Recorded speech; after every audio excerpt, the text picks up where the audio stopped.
ওয়ালাইকুম আসসালাম। কেউ যদি নামাজ পড়ে তাহলে তার সামনে দিয়ে যাওয়া যাবে কি? ওয়ালাইকুম আসসালাম ওয়া রাহমাতুল্লাহি ওয়া বারাকাতুহু। এক ভাই প্রশ্ন করেছেন, কোনো একজন ব্যক্তি সালাত আদায় করছে, তার সামনে দিয়ে যাওয়া যাবে কি যাবে না? আল্লাহ নবী বলেছেন, কোনো ব্যক্তি সালাত আদায় করছে, তার সামনে দিয়ে যাওয়ার চাইতে 40 বছর অপেক্ষা করা ভালো। মানে যা যাবে না, হাদিস প্রমাণ করে। 2 নম্বর, যদি জামাতে সালাত আদায় করে, সে হচ্ছে ইমাম, আমরা 50 জন আছি, পেছনে মুক্তাদি, 3টে কাতার আছে। এখন গেটটা এমন ভাবে আছে, সে দেখাচ্ছে এই সাইডে আসতে যাচ্ছে, আসতে পারছে না, তখন ওই ব্যক্তি মুক্তাদির সামনে দিয়ে হেঁটে যেতে পারে। কেন? তার ইমামের সূত্রা মুক্তাদির জন্য যথেষ্ট। কথা বুঝতে পারছেন? আর সূত্রা দেওয়াটা অবধারিত, এটা দিতে হবে, আপনি বাধ্য। মসজিদে সালাত আদায় করছেন, মসজিদের দেওয়ালকে সূত্র বানিয়ে দিবেন। কাকে ভাই কথা বলেন? সূত্রা 3 ধরনের হয়। কয় ধরনের? 3 ধরনের। 1 স্থায়ী সূত্রা, 2 অস্থায়ী সূত্রা, 3 চলন্ত সূত্রা। স্থায়ী সূত্রা কি? মসজিদের দেওয়াল। অস্থায়ী সূত্রা কি?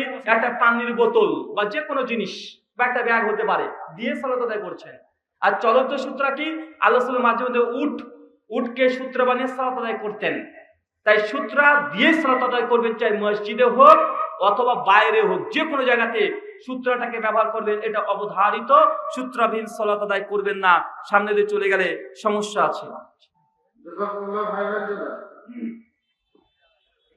প্রশ্ন, প্রকৃত ওলামায়ে দেওবন্দ এদের আকীদা সঠিক কিনা? ভাইজান প্রশ্ন করেছেন, প্রকৃত ওলামায়ে দেওবন্দ এদের আকীদা সঠিক কিনা। আমি তো মনে করি প্রকৃত বড় বড় ওলামা মাশায়েখ যারা দেওবন্দীদের আছে, তাদের আকীদা অনেকটা বেরলভীদের আকীদার মতো। আর আম যারা এখনকার বর্তমান দেওবন্দিয়াত আছে বা দেওবন্দি মানহাজকে ফলো করে, এদের আকীদা তাদের আকাবিরদের চাইতে ভালো। কারণ তাদের আকাবিরদের কিতাবপত্রতে এমন কিছু ঘটনা লেখা আছে, যেগুলো বিশ্বাস করলে অনেকটা মনে হয় বেরলভীদের মতো। কথা বুঝতে পারছেন? তাদের একটা আকীদার বই আছে, 64 জন মুফতি মিলে বইটাকে সিগনেচার করেছে, এবং দেওবন্দের একজন বিখ্যাত শায়েখ শাহরানপুরি, তিনি বইটাকে লিখেছেন। বইটার নাম আল মুহান্নাদ আল মুফান্নাদ। এই বইটাতে এমন কিছু নিজেদের আকীদা বর্ণনা করেছে, তাতে মনে হয় এদের আকীদা অনেকটাই বেরলভীদের মতো। কথা বুঝতে পারছেন? আমার এই বিষয়ে একটা আলোচনা আছে, আলোচনার নাম বাঙালি দেওবন্দীদের মিথ্যাচার। এই আলোচনাটা শুনবেন পূর্ণ 1.5 ঘন্টা, ওখানে ডিটেলস আলোচনা করেছি। আসলে বিষয়টি স্পষ্ট হয়েছে।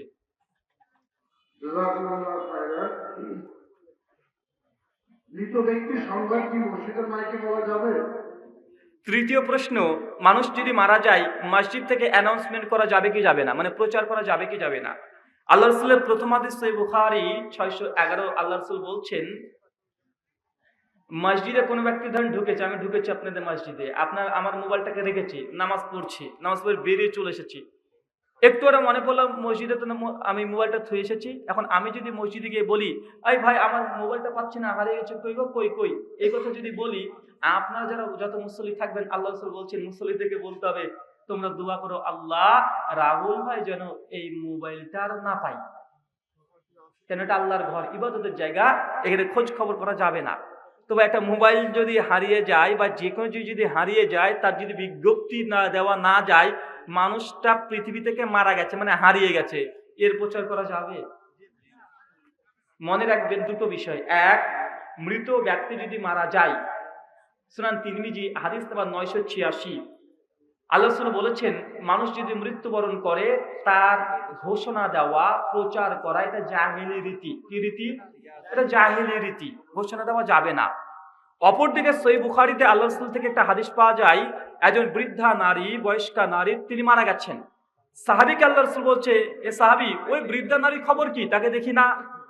সাহাবীরা বলছে, ইয়া রাসূলুল্লাহ, উনি তো গতকাল রাত্রেই মারা গেছে। আল্লাহ রাসূল বলছে, উনি মারা গেছে, আমাকে জানালে না, আমাকে খবর দিলে না। এই হাদিস থেকে বোঝা যাচ্ছে আল্লাহ রাসূল মৃত ব্যক্তির খবর চাচ্ছেন। আর সুনান ইবনু মাজাহ তিরমিজির হাদিস থেকে বোঝা যাচ্ছে আল্লাহ রাসূল বলছে, মৃত ব্যক্তি মারা গেলে তার ঘোষণা করাটা জাহেলি রীতি। দুটো সাংঘর্ষিক মনে হচ্ছে না ভাই? এটা সাংঘর্ষিক না। কেন জানেন? ইমাম বুখারী সহ সালাফে সালেহিন তারা ব্যাখ্যা করে দিয়েছে দুটো হাদিসের মধ্যে সমন্বয়। যে হাদিসে বলছে ঘোষণা করা নিষিদ্ধ, আর বুখারীর হাদিস বলছে খবর দিলে না। ঘোষণার খবরের মধ্যে পার্থক্য আছে। কি বললাম? ঘোষণা আর খবর দেওয়ার পার্থক্য আছে। ঘোষণা কাকে বলে? একজন ব্যক্তি বলবে, 100 মানুষ শুনবে, এটা হচ্ছে ঘোষণা। খবর কাকে বলে? আমি আপনাকে বললাম এটা খবর, তো হাদিস যেগুলো আছে এটা খবর দেওয়া বৈধ। মানুষ যদি মারা যায় খবর দিতে পারবেন। তো ঘোষণা ঘটা করে মাইক্রোফোন ব্যবহার করে ঘুরে ঘুরে প্রচার করা, এটা হচ্ছে জাহেলি রীতি। এখান থেকে দূরে থাকতে হবে। আল্লাহ নবী তিনি বলছেন, মান আমিলা আমালান লাইসা আলাইহি আমরুনা ফাহুয়া রাদ্দুন। কোন ব্যক্তি এমন কোন আমল করলো যে আমলের ব্যাপারে আমি নবী মুহাম্মদ বলি নাই, অনুমোদন দিই নাই, ফাহুয়া রাদ, সেটা বাতিল। সহিহ মুসলিম হাদিস নাম্বার 1718, সহিহ ইবনে মাজাহ হাদিস নাম্বার 14, আবু দাউদ হাদিস নাম্বার 4606। জাযাকুমুল্লাহ খাইরান। আপনাদের এই মাহফিলে আমরা লাউদের বই নিয়ে এসেছি, যারা একদম অনুষ্ঠান শেষ হওয়ার পরে বাম পাশ থেকে আপনারা বই কালেকশন করতে পারবেন, সুশৃঙ্খলভাবে আপনারা বই সংগ্রহ করবেন যারা নিতে চান। জি, সালাতরত অবস্থায় পাঞ্জাবি বা শার্টের হাত গুটিয়ে রাখা যাবে কি? ভাইজান প্রশ্ন করেছেন, যখন সালাত আদায় করছেন হাতগুলোকে গুটিয়ে রাখা যাবে কি, প্যান্ট গুটিয়ে রাখা যাবে কি? বুখারী মুসলিমের একাধিক হাদিস আল্লাহ রাসূল বলেছেন সালাতের অবস্থায় কোনো কিছু গুটিয়ে রাখা জায়েজ নয়। অনেক ওলামা তো বলছেন আবার এইভাবে, কেউ যদি গুটিয়ে রাখে তার নামাজটা মাকরুহ হয়ে যাবে, ক্ষতিকর। বাতিল হবে না, তবে নামাজের জন্য ক্ষতিকর, নেকি কম পাবেন, 160 পাবেন। কি দরকার রে ভাই? সহিহ মুসলিম 195 নম্বর হাদিস আল্লাহ রাসূল বলেছেন, একজন পুরুষের জন্য পোশাকের বিধান তার নাভি থেকে টাকনার উপরে পড়তে হবে। কি পড়তে হবে ভাই? টাকনার উপরে। আর নারীর জন্য গোটা শরীরই ঢেকে রাখতে হবে। আমাদের সমাজে উল্টো হয়ে গেছে, কোনো মেয়েরা দেখবেন টাকনার উপরে কাপড় পরে। ভাই দেখবেন রাজশাহী ইউনিভার্সিটির সামনে যাবেন, মেয়েরা দেখবেন টাকনার উপরে কাপড় পরে না ভাই, প্যান্ট চুরিপা। আর ছেলেরা কি পরে? প্যারালাল, একদম নিচ দিয়ে ঝাড় দিতে দিতে চলে যাচ্ছে, রাস্তার যত নোংরা আছে সব পরিষ্কার করছে। আরে ভাই আল্লাহ রাসূল উল্টো বলেছে রে ভাই। আসলে বলছে নারীরা যত পারে রাস্তার ধুলোগুলো নিয়ে চলে যাক, আর পুরুষ মানুষজন আছে সব টাকনার উপরে পড়বে। কিন্তু এটা উল্টো নীতি, উল্টো হয়ে গেছে সুন্নাহ। ভাইয়ের সুন্নাতটা বোন পালন করছে, বোনের সুন্নাতটা ভাই পালন করছে। আজীব দুনিয়া। জি, যে এখানে অনেক প্রশ্ন চলে আসছে, আর কেউ প্রশ্ন দিবেন না অনুগ্রহ করে, এবং আমরা বেশি 20 মিনিটের মধ্যে শেষ করবো ইনশাআল্লাহ। আসসালামু আলাইকুম।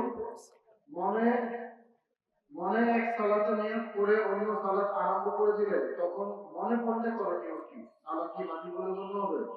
ওয়ালাইকুম আসসালাম। ভাই প্রশ্ন করেছেন, মনে মনে একটা সালাতে নিয়াত করেছেন আর একটা সালাত আপনি শুরু করে দিয়েছেন। মানে হতে পারে আপনি শুরু করেছিলেন আসরের সালাত আর পরে ফেলেছেন মাগরিবের সালাত, মানে আপনার নিয়াত আর কর্ম দুটো স্ববিরোধিতা দেখা দিয়েছে। এখন কোনটা গ্রহণীয়? আপনি নিয়াত যেটা করেছিলেন সেটা হচ্ছে গ্রহণীয়, যেটা পরে ফেলেছেন যেটা ভুল করেছিলেন। সহজ সিজদা দিয়ে সালাতকে পরিশুদ্ধ করতে হবে, যেটা বর্ণনা আছে মিসকাত আল মাসাবি হাদিস নাম্বার 950, 51, 52। আল্লাহ সাল্লাল্লাহু একদিন আসরের সালাত শুরু করেছিলেন। আসরের সালাত কয় রাকাত? 4 রাকাত। তিনি ভুল করে 3 রাকাত পরে সালাম ফিরে চলে যাচ্ছে। আল্লাহ রাসূলকে যখন মনে করিয়ে দেওয়া হয়, কারণ তার নিয়ত কি ছিল? আসরের সালাত, কিন্তু আসর তো 4 রাকাত, 3 রাকাত নয়। এই জন্য আল্লাহ রাসূল মুহাম্মদ সাল্লাল্লাহু আলাইহি ওয়াসাল্লাম সেই সহসিজাতে পরিবর্তন করে নাই। আসলে সেটি স্পষ্ট হয়েছে। জাযাকুমুল্লাহ খাইরান। ডাক্তার জাকির নায়েক কি জীবিত আছেন? থাকলে কোথায়? ডক্টর জাকির নাইক তিনি কি জীবিত আছেন? থাকলে কোথায়? ডক্টর জাকির নাইক এখন মালয়েশিয়াতে ঘুমাচ্ছে, রাত্রি 1টা বেজে গেছে তো তিনি ঘুমাচ্ছেন। আর তিনি জীবিত আছেন, এখনো মারা যায়নি। আল্লাহ তাকে হায়াতে তাইয়্যিবা দান করুক, সকলে বলি আল্লাহুম্মা আমিন। ভিতরে সালাতে দোয়া কখন করতে হয়? ভাই প্রশ্ন করেছেন বিতের সালাতে দুআয়ে কুনুত কখন পড়বেন? দুআয়ে কুনুত আপনি সর্বাবস্থায় পড়তে পারেন। কুনুতে নাজেলা পড়বেন যখন আপনার কোনো সমস্যা আছে, বদদোয়া করতে হবে, তখন কুনুতে নাজেলা পড়বেন। কুনুতটা কখন পড়বেন?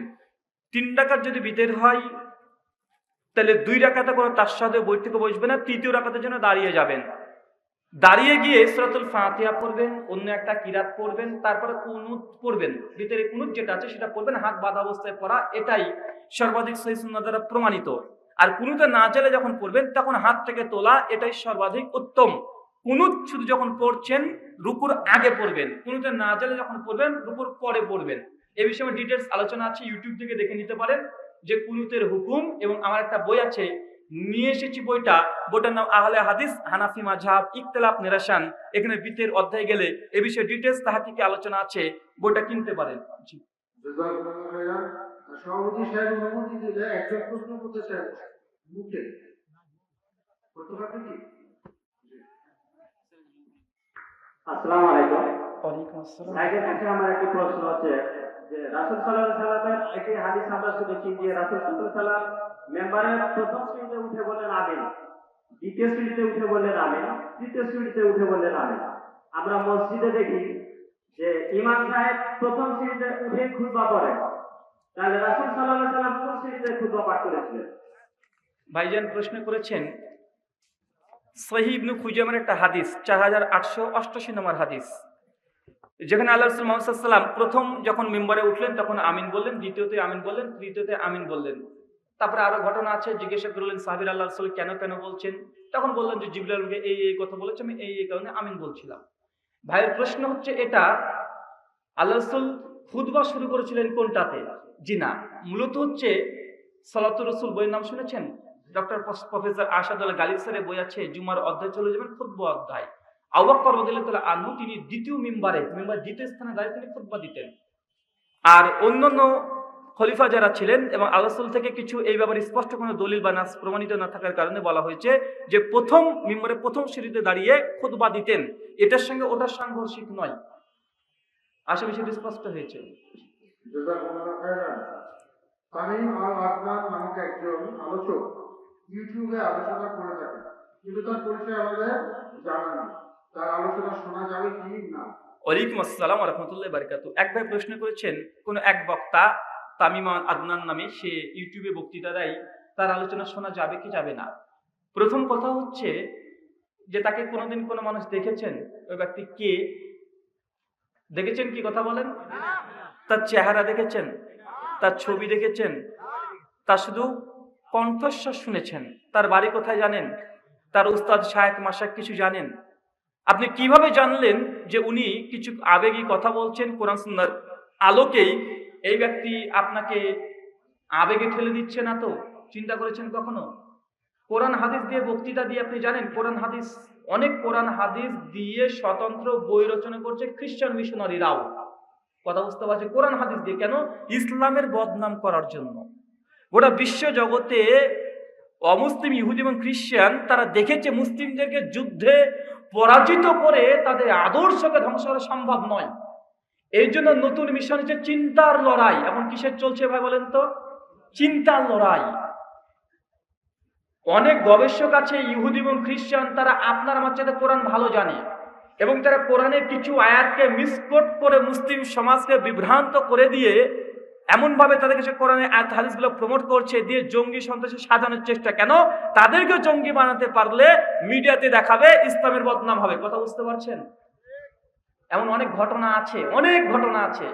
ইন্টারন্যাশনাল নিউজগুলো ফলো করেন, BBC, CNN, voice of America, Danny man university, আর অজস্র ঘটনা আছে যে অমুসলিমরা চক্রান্ত করেছে মুসলিমদেরকে কোরআন হাদিস দিয়ে, তারপর তাকে জঙ্গি বানিয়েছে। একটা জায়গায় হামলা করতে গিয়েছে, পরবর্তী সময় দেখা যাচ্ছে তদন্ত করে আসলে তিনি যার কাছ থেকে বইটা লিখেছে এই রাইটারের কোনো পরিচয়ই নেই, এই রাইটার কোনো পরিচয় নেই, বরং অমুসলিমরা তারা কোরআন এবং হাদিসকে তারা মিসকোট করে মুসলিম সমাজকে বিভ্রান্ত করতে চাচ্ছে।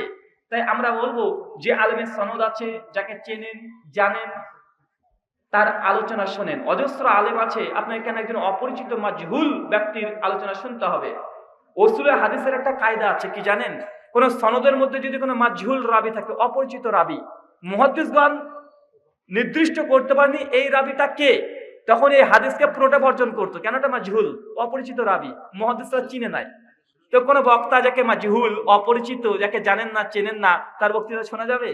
ইমাম বুখারী রাহিমাহুল্লাহ রাসূল, মুহাদ্দিসদের রাসূল অনুযায়ী মাজহুল, অপরিচিত কোনো গোপন পরিচয় গোপনকারী কোনো ব্যক্তির ওয়াজ যতই ভালো হোক না কেন, যত ভালো কথা বলুক না কেন, তার কাছ থেকে কথা গ্রহণ করা উচিত নয়, এটা অনুচিত। জাযাকুমুল্লাহ খাইরান। প্রশ্ন অনেক আসছে, আমরা এই দুটো প্রশ্ন এর মধ্যে আছে, দিয়ে শেষ করব ইনশাআল্লাহ। জি, কোরআন ও হাদিস অনুযায়ী বর্তমান সময়ে জিহাদের জন্য শক্তি অর্জনের জন্য আমাদের করণীয় কি? কোরআন এবং হাদিস, কোরআন ও হাদিস অনুযায়ী বর্তমান সময়ে জিহাদের জন্য শক্তি অর্জনের জন্য আমাদের করণীয় কি? কোরআন হাদিস অনুযায়ী জিহাদের জন্য শক্তি অর্জনের জন্য করণীয় কি? ভাই, এটা একটা স্বতন্ত্র আলাদা আলোচ্য বিষয়। এটা 2 মিনিটে 5 মিনিট আলোচনা করা সম্ভব নয়।